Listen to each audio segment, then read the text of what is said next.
cette vidéo, nous allons essayer de répondre à une question de ce type.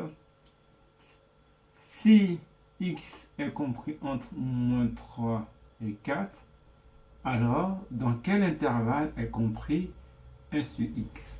Nous allons essayer de répondre à cette question en utilisant la représentation graphique de la fonction 1 sur x qui est tracée en noir. Pour ce faire, nous avons une information sur x. Nous savons que x il est compris entre moins 3 et 4.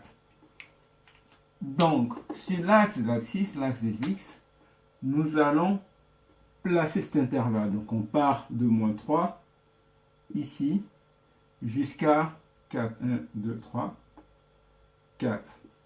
Donc, voilà l'intervalle dans lequel se situe notre x. Le réel x étant compris dans cette zone, nous allons déterminer la partie du graphique qui correspond à la zone rouge avant ça.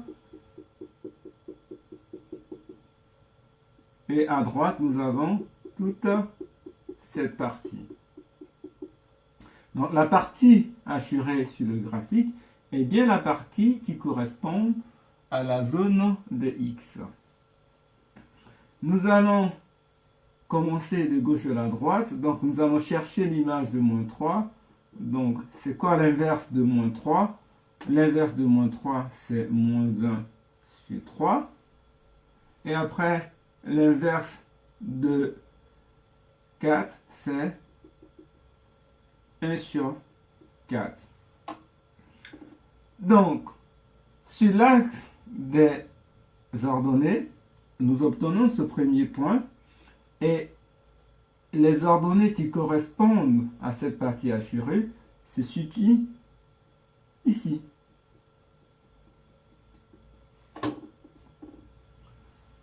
De l'autre côté,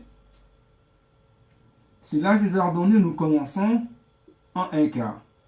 Et la partie des ordonnées qui correspond à cette partie assurée, elle commence ici à partir de 1 quart. Et elle monte jusqu'à l'infini. On voit ici que nous avons deux intervalles pour 1 sur x, cette partie et cette partie. On dira alors que 1 sur x appartient à l'intervalle de moins l'infini jusqu'à moins 1 tiers. Donc, moins l'infini jusqu'à moins 1 tiers. Je vais inclure moins 1 tiers parce que 3 peut être une valeur possible de x. Et de l'autre côté, on part de 1 quart jusqu'à plus l'infini. Donc, union jusqu'à plus l'infini.